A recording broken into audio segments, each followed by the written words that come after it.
C'était vraiment ma passion. Donc vous étiez un danseur et un chanteur et musicien. Quel instrument? Je fais du diatonique pendant longtemps. D'accord, du diatonique, ok. Je ne fais plus maintenant parce que j'ai plus le temps. Et donc j'avais écrit un précis sur la danse, qui s'appelle la danse bretonne. Ah, c'est pour ça que vous connaissez si bien le sujet. Et je connaissais bien le sujet et j'ai eu envie de mettre en roman ce que je connaissais sur le plan, on va dire, scientifique, historique, si on veut.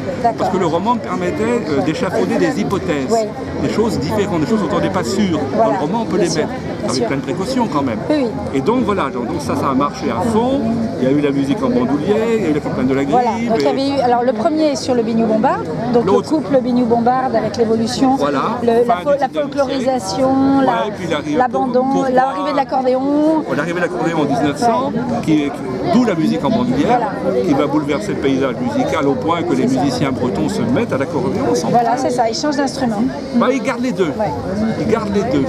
Un accordéon ne coûtait pas très cher au début, donc ils pouvaient se permettre d'avoir les deux.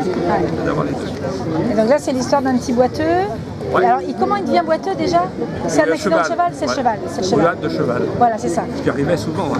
Et c'est complètement imaginé ou vous êtes parti de l'histoire d'un homme qui est vraiment vécu comme ça? Pas du tout. Il n'y a pas eu de sonneur boiteux comme ça? Non, mais beaucoup de sonneurs infirmes. Beaucoup de sonneurs étaient infirmes. Parce que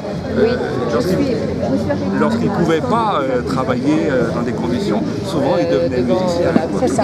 Pas tous, il y en avait qui étaient... Comme Mathilde Nandal qui était aveugle, etc. Complètement. C'est pareil. D'accord.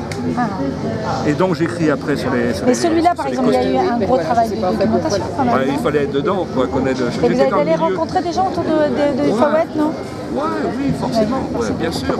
J'avais un informateur qui était mon marchand de fruits et légumes en plus, qui était la mémoire du Fawet. Qui habitait au Fawet. Et il s'appelait comment? Monsieur Ferrec, qui est décédé il n'y a pas très longtemps.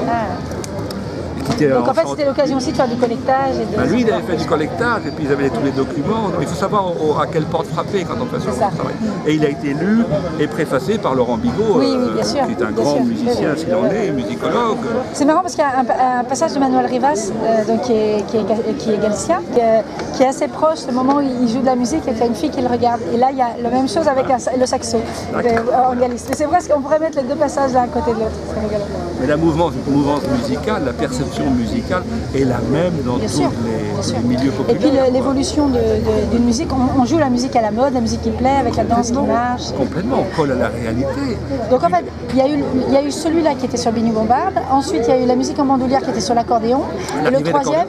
La complainte de la grippe, c'est le Canadiscan. C'est le Canadiscan, ah oui d'accord. Que les chanteurs ils existaient eux toujours, quoi. Ouais. Et ça, vous avez travaillé plutôt sur le centre de Bretagne? Ouais, ça se passe à Poulaouen. À Poulaouen, évidemment.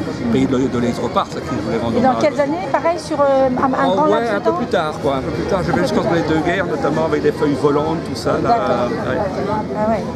Mais les chanteurs, ils étaient invités aussi au mariage. On savait qu'il y avait des bons chanteurs, meilleurs que d'autres, mais ils n'étaient pas payés, eux. Et tout le monde chantait.